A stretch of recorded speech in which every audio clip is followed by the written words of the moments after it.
আমাদের দেশে যারা লামাযহাবী তারা ঢালাওভাবে ওসিলার বিরোধিতা করে। অলি আউলিয়ার ওসিলা অস্বীকার করলে আমাদের গায়ে লাগে না, কিন্তু আল্লাহর হাবিবের ওসিলাকে অস্বীকার করলে আমরা তাদেরকে আর মুসলিমও বলতে পারি না। আমরা অসুস্থ হলে সুস্থ করেন কে? তো ওষুধ খান কেন? তাহলে মাযহাবীদের ফতোয়া দেওয়া উচিত ওষুধ খাওয়া শিরক, যারা ওষুধ খাবে তারা কাফের, ওষুধ ফ্যাক্টরি সব জ্বালায় দাও, ডাক্তারদের হাত দাও। দেখ নাই ফতোয়া লামাযহাবী মুরব্বীরা, রুমাল ঠিক থাকবে না, লুঙ্গিও মিয়া ঠিক থাকবে না। আপনি অবাক হবেন, মক্কার কুরাইশ কাফেররা মহান আল্লাহকে বিশ্বাস করত এবং আল্লাহকে সর্বশক্তিমান তাও মানত। বুঝেন না? আল্লাহকে বিশ্বাসও করত, আল্লাহ সর্বশক্তিমান তাও মানত। আল্লাহ কোরআন শরীফে তার হাবিবকে বলেছেন, ওয়ালা ইন সাআলতাহুম মান খালাকাস সামাওয়াতি ওয়াল আরদ লা ইয়াকুলুনাল্লাহ। প্রিয় হাবিব মুহাম্মদ সাল্লাল্লাহু আলাইহি ওয়াসাল্লাম, আপনি যদি মুশরিকদেরকে জিজ্ঞেস করেন, বলো তো আকাশ ও জমিন কে সৃষ্টি করেছেন, অবশ্যই তারা বলবে আল্লাহ। তাহলে মহান আল্লাহ যে সৃষ্টিকর্তা, এই কথাটা মক্কার কাফের কুরাইশরাও জানতো না? আল্লাহ যে সর্বশক্তিমান তাও জানতো। আল্লাহর হাবিব সাল্লাল্লাহু আলাইহি সাল্লামের কাছে তারা বলল, তারা কেন মূর্তি পূজা করে? তার একটা যুক্তি দেখালো মক্কার কুরাইশরা। তারা বলল, মা না'বুদুহুম ইল্লা লিয়ুকাররিবুনা ইলাল্লাহি যুলফা।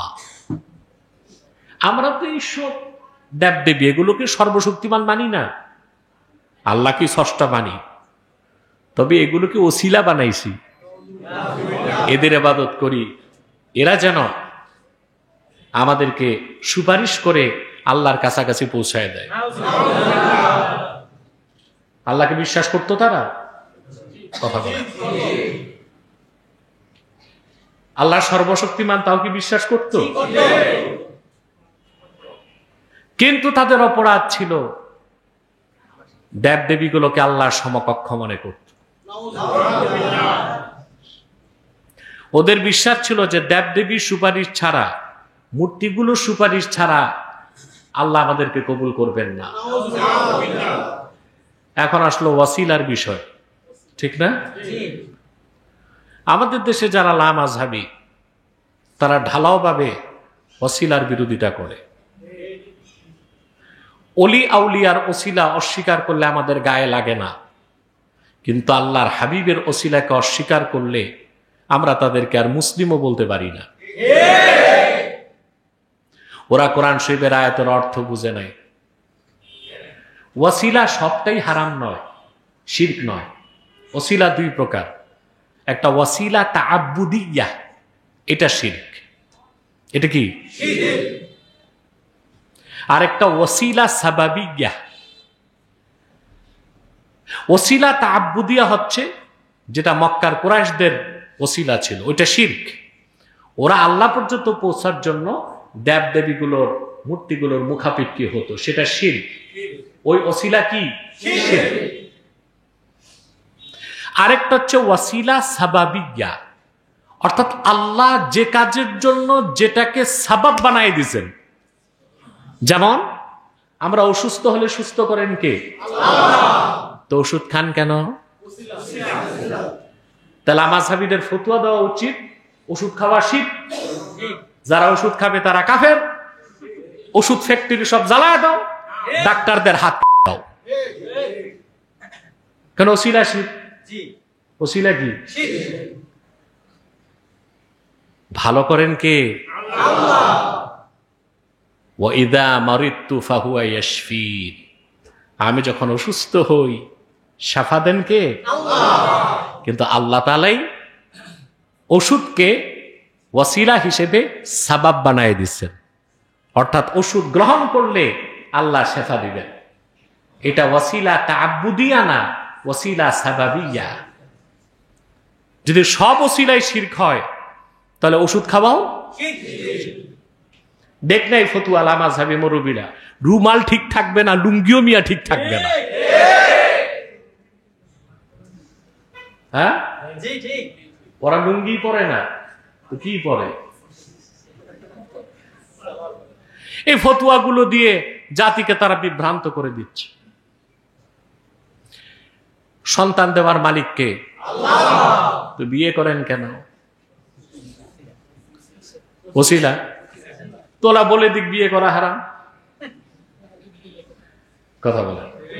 বরং ওই শেখদেরকে দেখিলাম আসিবে প্রত্যেকের বউ ডাবল ট্রিপল 4XL, ঠিক কিনা? ওনারা এক বিয়ে করে না, বহুত বিয়ে করে, করুক, সাধ্য আছে বিয়ে করতে সমস্যা কি? কিন্তু পরের বউ ভাগায় না নিলেই হয়, ওইটি তো সমস্যা, বলেন না? তাহলে সন্তান দেবার মালিককে, বিয়েটা কি এও ছিল শিরক? আল্লাহ সন্তান পাবার জন্য বিয়েকে ওয়াসিলা সাবাব বানাই দিয়েছেন। সুবহানাল্লাহ, ঠিক কিনা? আল্লাহ তাআলা দোয়া কবুলের জন্য তার হাবিবের ওসিলাকে সাবাব বানাই দিয়েছেন। এজন্য আল্লাহর হাবিব মুহাম্মদ সাল্লাল্লাহু আলাইহি সাল্লামের ওসিলা ধরে আল্লাহর কাছে দোয়া করা, কিছু চাওয়া, এটা হচ্ছে দোয়া কবুলের অন্যতম একটা সাবাব। এটাকে আল্লাহ সাবাব বানাই দিয়েছে।